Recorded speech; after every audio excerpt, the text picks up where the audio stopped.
Hey guys, before we get started on the podcast today, we have one of our favorite sponsors of all time, and that's Loot Crate. For less than $20 a month, Loot Crate gives the geek in you a special treat, aka a subscription box of $40 or more worth of geek, gamer, and pop culture gear, collectibles, apparel, comics, etc., etc., etc. Too much stuff. Right to your mailbox every month. Last month was great. We got lots of Back to the Future stuff. Yeah, that was awesome. Yeah. So this month, they're bringing you a fight for the ages. Now suit up, choose your allies, and enter the arena for combat because they're ready to stand their ground with exclusive items from Blizzard. Holy shit, Fallout 4.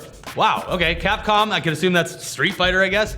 And sponsor-worthy loot from the Hunger Games, as well as a few more items. I'm really excited to see what the Fallout 4 thing is. Yeah. Maybe some Nuka-Cola or something? You have until the 19th at 9 p.m. Pacific to subscribe and receive that month's crate. When the cutoff happens, that's it. Too bad. No Nuka-Cola or whatever for you. Yeah, so go to lootcrate.com/ETC and enter promo code ETC. You'll save $3 on your new subscription today. Yeah, use our code so they know that it's working. Hey guys, how's your dog? Is he well? Actually, it was cat day this week. Oh. So, how's your cat? Is it still shitting in a box and ruining everything you own and making your life a living hell? Because mine is. I wouldn't know, I don't have a cat. They're fine. They're cute animals. They cause a lot of headaches and mayhem. I get to look at beautiful cats every day because my neighborhood is apparently a feral cat sanctuary. Yeah. But I have no responsibilities, you know? And I get the comfort of knowing that all the cats I'm looking at are survivors because they're not the ones that starved to They're death the or were hit toughest by ones. cars. Yeah. They're very fast, nimble, and they can hunt. Yeah. My cat takes a shit on the floor every so often, so that's fun. Is there anything worse than cat shit? No. Cat shit is like the number cat one piss worst thing in the world. Is also bad. Oh, God. What path led me here? Do you have any animals?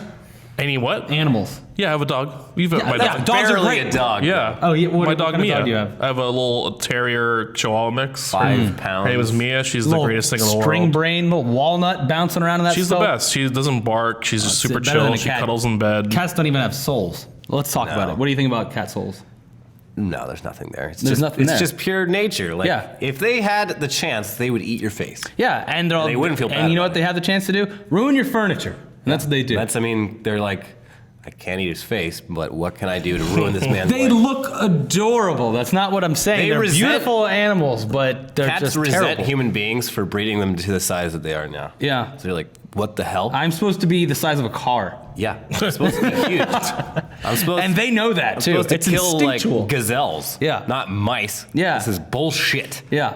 Well, most of them in your neighborhood are probably eating leftover Taco Bell that someone threw out of their car, but Well, They're surviving. They're getting rodents. Like my neighborhood, Never for been as- cleaner. For as dirty, no, my neighborhood's filthy, but there's never rats or mice. there's probably cat shit all over the place. I don't know where they shit. I think Yeah, they that's a bury good it. question. Where do street cats shit? I think they bury it as a like, because it's the same thing with litter boxes. Like that's instinctive. They find a spot and they bury their shit. Oh, mine can't find the fucking litter box, and it's right there in front of her Got a face. house cat. Yeah. It's a that cat on beautiful the cat. street with It's a a GPS beautiful cat. If anyone out there wants a cat, I got one. It's cute.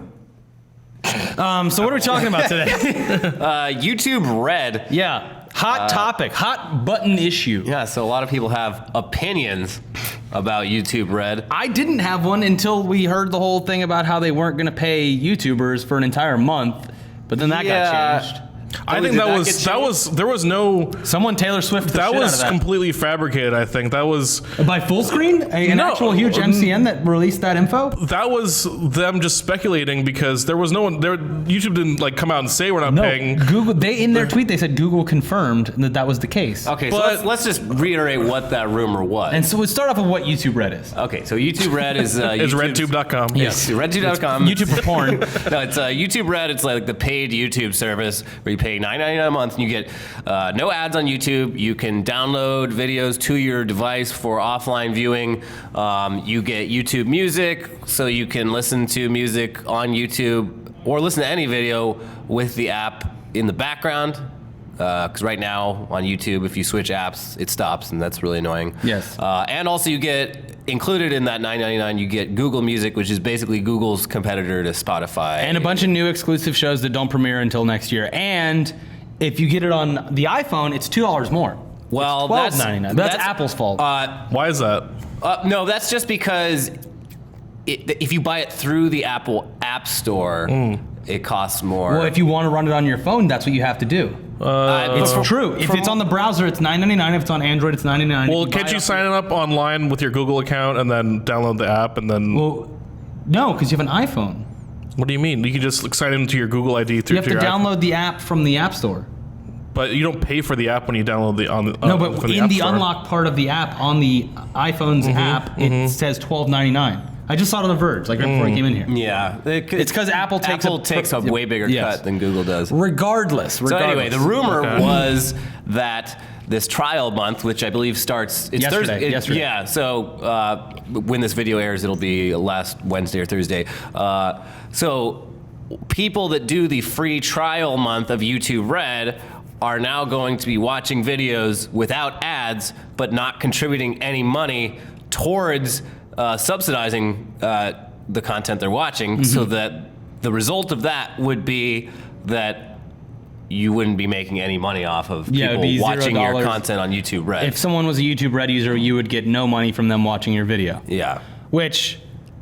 So is that true or not? It's not true. They came out and said that they are going to, but I haven't seen the math of how they're going to do it, but they're going to base it off of something and pay you for those views. Regardless, I'm sure they'll just eat the cost for the month. It's Google. Yeah. They can afford it. Yeah. but my thing is with that is, I don't think it was going to be that huge of a deal anyway, because I can't see, YouTube is such a vast landscape. I can't see the majority of users signing up. No, they're the chief business officer and The Verge had the exclusive story on this, and he said their goal is for 5% of users that's to very sign up. small. To sign up for YouTube Red. So if that's their goal, the realistic sign up rate could be like 2%, could be like 3%. It's not gonna push the needle like immediately, and maybe probably until the exclusive content comes out. Because at this point it's basically just an open beta. Like the biggest that you would not pay for. Yeah, the biggest draw, the afterwards. exclusive content doesn't even drop until like January or February. Yeah. So for now it's just like, hey, download this app for free and check it out. And I think that the paying the creators thing only came about if Apple Music didn't come out in June. This wouldn't have been even something that was on anyone's radar. It was Taylor Swift coming out and having Apple pay, and that was a 90-day trial, and that's insane. And a lot of if you download iOS 9, you would default into Apple Music. So those things are really reasons why it became a big deal for Apple to pay these musicians who spend a lot more money also than they spend a ton of money putting these records out, and that's why Apple came out publicly and said they were going to pay for this. I think for this YouTube Red thing, there's a lot of creators being like, well, Apple paid the musicians for Apple Pay, why are we going to get paid for Taylor Swift but it's not YouTube? But it's not. I don't think it's like like we just said, it's going to probably be like 2% of the users, sign up for the trial.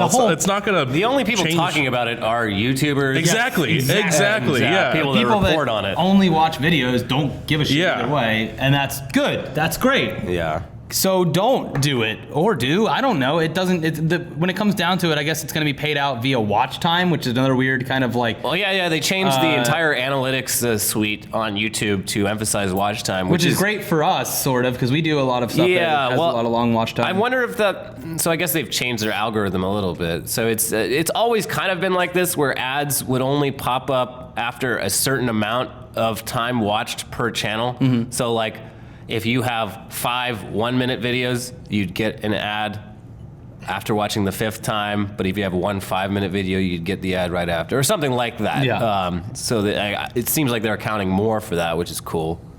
But this is all doesn't make any sense to you, but it kind of sort of affects us in a way. Like, we're hired by the company, so we get paid either way. See if I can find YouTube Red on the store.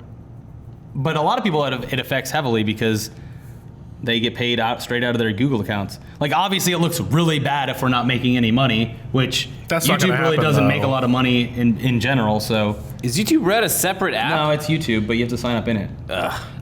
Regardless, this is gonna. It's all stuff that no actual consumer really cares about. Right, and it's a hot button topic right now among people like us because this is the space we work in. But I don't think this is making a dent in any like average user at all. And to be honest, I think it'll last like 4 months. I don't see this thing taking off, and I think it's offensive to Netflix that they're comparing this as a competitor to Netflix. Not even close. Like you got please, I'm talking to all companies right now. You need to whenever you create anything that's $10 a month, you can't inherently compare yourself to Netflix. No. And saying, oh, it's like we're gonna have a Game of Thrones for our network, that is offensive to Game of Thrones. Like stop doing that. Like you can't just throw around these words as if like they mean anything. It obviously it frustrates me. Yeah, well, it's also very obvious the fact that anytime anyone puts a big budget behind getting a bunch of like YouTubers together to do something that's outside of their normal content strategy, it never really works out.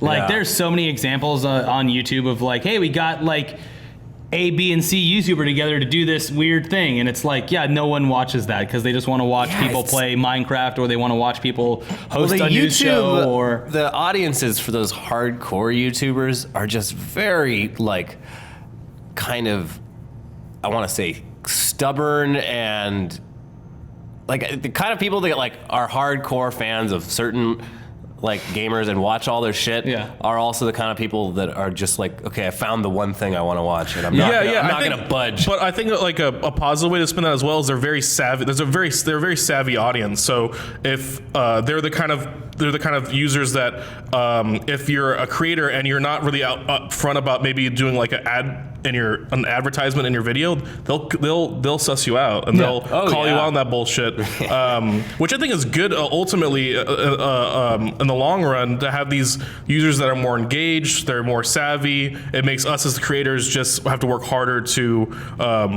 work those because you still have to make money. You have to figure out a better way to well, that's what I like. A lot of things. People that watch our channel, they get it. At least, especially the ones that I talk to on Twitter. Maybe not like the mass appeal like YouTube comment stuff, which a lot of it is trolling anyway. But a lot of people I talk to on Twitter, they get it. They're like, yeah, you guys ran an ad for this, or you had a card in the front, because that's how people make money, and you can live and have this job. It's good to know that people understand that. It's know that we hate it. The advertisers do need to sort of like figure out, pull their head out of like TV land and realize you can't do the same kind of advertising on YouTube because people just don't respond to it at all.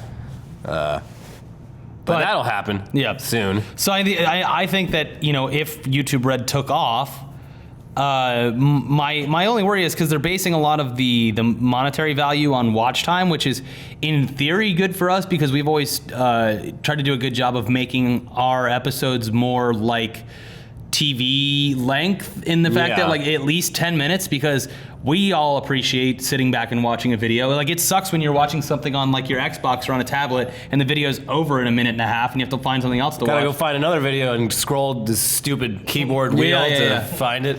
But we always try to do longer content, but in the grand scheme of things, like it takes us a lot more work to produce a 15-minute piece of content, because we write scripts and we film and we edit and do all this stuff. As opposed to playing 15 minutes of Minecraft. Or an hour of Minecraft, or 2 hours of Arkham Knight, or an hour and a half of Call of Duty or something like that. So I am constantly wondering if we're at a disadvantage when it comes to watch time, I guess. Until all those companies go the Nintendo route and they're like, I can't use our gameplay anymore. Revenue share. I think that's going to happen. I think because like there's just so much money to be had there. Like if I had a game company, it would definitely be something where I'm like, well, we could close a lot of gaps in our budget if we just asked for literally 1% of the revenue. I'm sure that there's a lot of playing guys at Activision that don't live as nice as the people who simply play their games. Yeah, that's got to be frustrating. It's very upsetting. So I guess we can put a pin in that. Yeah, cool. I'm gonna use YouTube Red. Yeah, I'm gonna try it out. See if you like it. It doesn't really matter. That's I think what the bottom line is. That's what you'd agree. I actually would probably wait to use my trial until that exclusive content comes out, because I'd be curious to see like what that stuff is, because I think more of it will the news will come out of like what.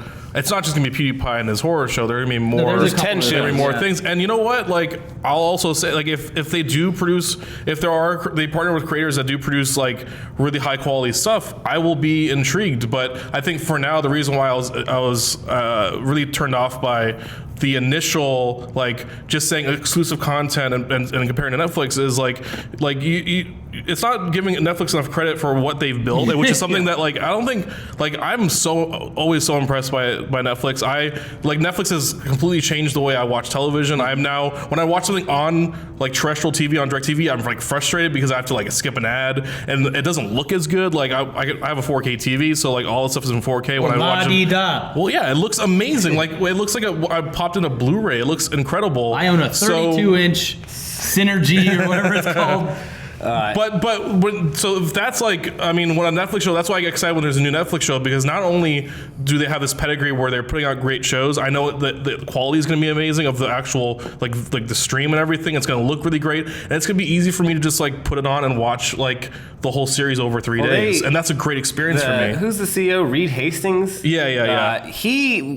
The reason Netflix is successful, and that's why like everyone that's trying to copy it just doesn't get it. The reason they're successful is because they foresaw like the market changing before it actually happened.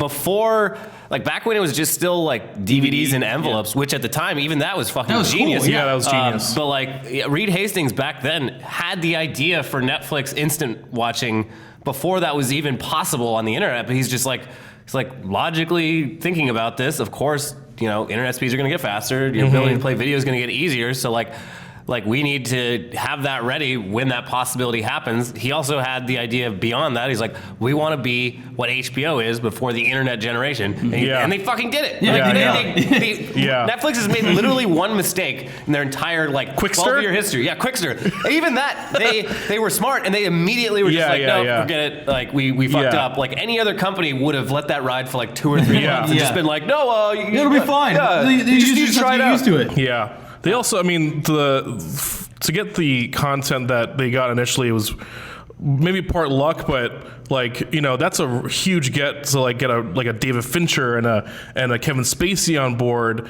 And I don't know if this is true, but I remember like back when House of Cards came out, there was this like story about how they actually engineered House of Cards through a watch data on Netflix, that they looked at like political dramas like Kevin Spacey, like David Fincher movies. But I've also listened to interviews with David Fincher talking about the process of making that show, and that doesn't line up at all with what he was saying, that like he basically met with Bo Willimon and he wanted to adapt the series from the BBC. So I don't know. I mean, maybe there's a little bit of both. He probably pitched it and they looked at the data and were like, right. Well, it's probably like how much money they want to throw at it. With Arrested Development, they straight up said like a lot of people were watching Arrested Development on Netflix. Yeah, like a lot. It's a no-brainer. Yeah. Let's throw some money at that. Yeah. Yeah, the whole thing, especially with YouTube as well, is a lot of the discoverability of YouTube still comes from blogs and Reddit, at least for stuff that isn't like consistent. And wacky thumbnails. The YouTube app isn't a place to really discover yet. No. And whereas Netflix, you go and you're like, I want to watch an action or a comedy, and it's like, oh, here's some movies that we have for this. YouTube, I think, suffers a lot also from all of the platforms that it's on. You have to like type in what you're looking for, and it's impossible to do on like a remote or a Xbox controller or a PS4 controller, and no one, I'm generalizing, but no one has like a keyboard. Well, at least on the PS3 you can connect your phone over Wi-Fi and use that to control a YouTube app. Yeah, I think that's the best. That works fine, but like, as far as mass appeal goes, it's not curated enough. No, because there's just too much. But do you think, I mean, the most traffic on YouTube is mobile, so why do you think I don't think they would, business-wise, want to invest like R&D time to like a big screen watch experience for YouTube. I mean, it's true, but that's where Netflix shines, and that's why it's irresponsible to go up against them, because you just can't pull it off. Yeah, especially when HBO's is going against them too, and that's. They're two incredible products, both Netflix and HBO. Well, we've ripped on the company that's hosting this video right now enough. I don't think we've just expressed skepticism. And I think, like We I all said, said we're going to sign up for it, so Yeah. we're all like cautiously optimistic. And I think I think anything that's good I for the think it's platform is going to good, work yeah. out for them too. It might just take a while, but everything Google does is very gradual, and that's why they've been successful. Like they don't like. Yeah, they've gotten where they got by just gradually trying new shit out, and they don't push it too hard. Yeah. People just like Gmail. There wasn't a big fucking ad campaign for Gmail. People just signed up a lot over the course of 10 years. Yeah, it's true, and I think that's another good thing about this is, in comparison, what they're going to be funding this with, the amount of money is like peanuts compared to the initiative they had like 3 years ago, where they just Yeah. gave Oh my God, yeah. thousands of companies Yeah. millions of dollars to just see what stuck. And then cut off, I think it was like 75% of them they cut off after a year. Yeah. Machinima wasn't one of them. Yeah. We got more money to make stuff like X-Arm. Yeah, and Player versus Pain. Oh, God. But we did get Halo and Mortal Kombat out of it. Yeah. That was great. Yeah, those were good shows. Yeah. Hey guys, just a quick break from this podcast to tell you about our sponsor. And of course, we told you before, but here it is again. It's Loot Crate. Would you classify yourself as a geek, gamer, or pop culture nerd? If so, then Loot Crate is a subscription box for you. Yeah, with Loot Crate, you get $40 or more worth of geek, gamer, and pop culture gear, collectibles, apparel, comics, and so on. And that's all delivered straight to your mailbox or your stoop every month. So head to lootcrate.com/ETC and enter code ETC to save $3 on any new subscription. Every month is a different theme. They're all inspired by classic movie and video game releases, as well as pulling from top pop culture franchises. Previous crates have included items from franchises like Star Wars, Marvel, The Walking Dead, The Legend of Zelda. Last month we got Back to the Future. Back it was to the great. Future. One time we got a Mega Man helmet. It was great. There's This some month- Batman stuff. This month is all about a fight for the ages. Yep. So suit up, choose your allies, enter the arena for combat. Because this month you're getting exclusive items from Blizzard, Fallout 4, Capcom, The Hunger Games, and more. Could it be a Pip-Boy? Probably not. Maybe a tiny one. Anyways, Loot Crate is like a friend who knows what you love and surprises you with an awesome present every month. It's like the opposite of a period. Did we mention that they ship to over 13 different countries too? You have until the 19th at 9 p.m. Pacific to subscribe and receive that month's crate. And when the cutoff happens, that's it. It's over, like menopause. So go to lootcrate.com/ETC and enter code ETC to save $3 on your new subscription today. Let's talk about Reddit. Yeah. Vexite asks, what's your favorite subreddit besides your own? Well, I have a lot. Right now, the past 2 weeks. The past 2 weeks. What have you been on? I don't know if I've just subscribed to anything new that I'm like super into, but my go-to Reddit or subreddit when I have a few minutes to kill is Black People Twitter, Oh God, yes, just a glorious, which is the funniest place on Reddit. Yeah. The community itself is a bit odd because it seems as if most of the audience there is white, although how can you possibly know? Yeah. But they just find really funny tweets that are supposedly, apparently written by black people on Twitter, and it's just glorious. You There's can some see all of amazing the shit on there. content from Black People Twitter on Fat Jew Yeah, and Logan Paul. like 6 weeks later. Logan Paul is notorious for stealing from Black People Twitter, which is the most blatant case of cultural appropriation I've ever seen in my Black life. People Twitter. Did you see this shit yesterday with? No. Oh my God!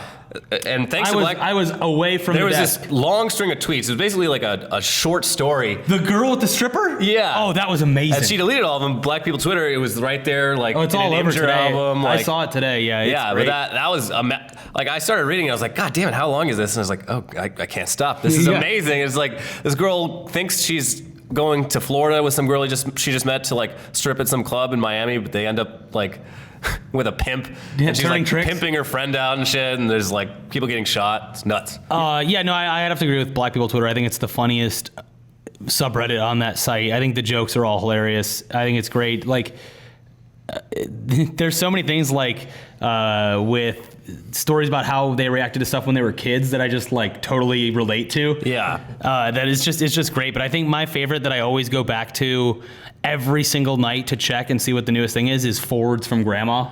I don't go to that one as Forwards much from Grandma anymore, is but so- it's great. It is so good, especially right now because of the election. Oh, It yeah, is yeah, just yeah. a treasure trove of the most insane. And these are posts that like I have family members that still live in Florida, and they're all crazy. And I am not joking. Every time they post something on Facebook, like a meme that they think is like, this is real, you know, he's telling the truth.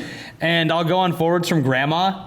There it is, like one of the top posts. It's just like insane. I thought about taking these posts from forwards from grandma and just posting it on like my cousin's page before he has the chance to. Oh my God! Like, man, where are you finding this? You must be one of them internet comedians. So that's probably my favorite is forwards from grandma. Yeah, I'm a huge fan of battle stations. I'm a huge you got a big post on there. Yeah, I posted my edit bay here, and I got like 700 upvotes. But I'm like every day just looking at people's crazy, like just like I want to ask a lot of these people like, what do you do on this computer? Because there's like 7 monitors, spreadsheets. Like, yeah, exactly. It's like I always wish there was like a MTV Cribs for that kind of stuff. Yeah. Like I would watch it if there was like. No, you're like how people look at sports cars online. Yeah, I'm like that with. And I'm not pitch that idea to machinima development. Battle stations, I'm Cribs. sure. Yeah, we'll just export This is where the clip. magic happens. Yeah. I'm not even like a big PC fan. Like I like Macintosh computers more, but like what people. No, you're gonna get some shit. Boy, here we go. But what the setups that people do with PCs are pretty amazing. Like the ones I'm always impressed with are when people build a PC in their desk and they have like a window, like there's no case and like all the parts are like sprawled within a desk. That's really cool. I saw an incredible Fallout when at PAX that was just amazing. Like the coolest custom PC I've ever seen. Yeah. So I love custom PC. I've never actually built a computer. I've always wanted to custom build a computer. So maybe that's like my, I'll do that one day and hook it up to your 4K TV. Post a battle station. Yeah. I'll have to make a pretty. Any funny pretty beefy any one. jokes? I got a really funny one. Yeah, go for it. It's called Ken M. And it's like this guy who's been on Yahoo Answers for like a really long time. And he just trolls like Yahoo News and Yahoo Answers. And like, it's like sort of in like the persona of like an old man. Mm-hmm. With like his responses, like the way he comments, and then people will comment back like, what the fuck are you talking about? And then he'll come back the second time with like the punchline. It's like he knows how people are gonna respond to the bullshit that he writes. Yeah. Like sets them up for jokes. So it's just like it's screenshots of like a bunch of stuff he's done. It reminds me of like old people Facebook. It's kind of like that, except it's like intentional, and the guy's like a 30-year-old comedian. A genius, some would say. We have time for one more because me and Elliot have to go to a obligation, which is becoming more and more annoying, real and annoying. Yes. I don't know how to answer this one, but let's go for it. Hooded Bob asks, "Who is the meanest/least likable celebrity we've ever met?" I mean, when I met Mark Wahlberg, he seemed to be having a bad day, and from what I hear, that's a sort of consistent feeling that people get. He just seems like he doesn't really like doing press. Like, I don't know if he's mean. Yeah, which is fine. I'm sure he's a really nice guy when he's not doing 8 hours of press in a hot hotel room all day. Talking to them, trying to make jokes in front of the Pope. Yeah. You see that? No. Pope did not laugh at his jokes. Oh, jeez. No, anyone would be stressed. Yeah. No, he was just like, I walked into the room in London for like TED 2, and he's just like, literally, as I walk in, he's like, yelling at like his publicist, like, how many more of these fucking things do I have to do? Fuck. Yeah. And like sending back drinks and shit. Like, it's not what I wanted. I'm sure he's fine, but he was. When you walk in like to something like that, like if the person's just like not in the mood for an interview, it just sucks. Yeah. It's just like, oh God, I gotta just get like 2 questions out of him, and then I can leave, and it won't be awkward. Other than Wahlberg, I don't know because like I have one specifically in the front of my brain, but I don't want to say it because we have so many mutual friends and shit. Oh, and I know exactly who you're talking about. He's not a nice guy. He's a bad person. And he's a dick, and he thinks he's being funny all the time, and he's extremely rude, and he was extremely rude to my girlfriend's face in front of me. Yeah. And I was just like, what the fuck are you doing? Don't talk about Dwayne Johnson like that. Come on. Not Dwayne Johnson. Well, yeah, and the person you're talking about will someday get the shit kicked out of him. Probably. And probably by Mark Wahlberg. Yeah.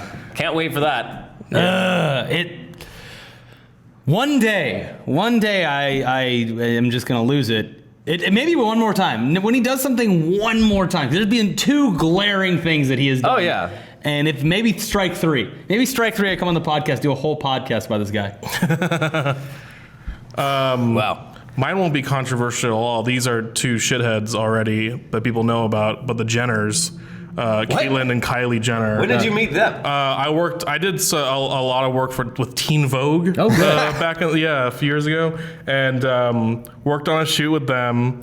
And man, they just couldn't have. I mean, at the time, like, didn't think it was a big deal because they're teenagers. All teenagers are shitheads. Yeah. But That's true. We have a video called Teenagers. so it's not controversial. That's what I mean. mean. I've actually met shittier celebrities, but I don't want to mention their names. But I'll mention the Jenners because they just sucked, and that's kind of their job. That's kind of their job is to, like, be assholes and suck. But they were just they didn't want to, they didn't want to be interviewed, even though we were there to interview them specifically, and they rented this like nice house in Venice for them to like be at and all this stuff. So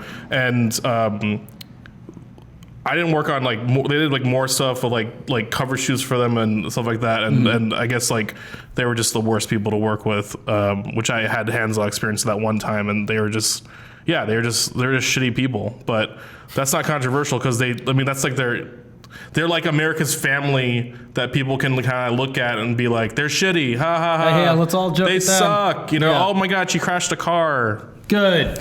She basically like There's like the Fall family. Hey, Yeah, they're they're just- very stunning and brave. Yeah. Let's leave the Jenners alone. They're heroes. I mean, so they suck. Who cares? But whatever. that's not Everyone. surprising. That's nothing surprising. We have a lot more to get to that we will get to next week. I'm sorry that we have to cut this one short, but we have to go watch something that isn't out for 2 months, but it's fine. Yeah. Sorry. Cool. Bye.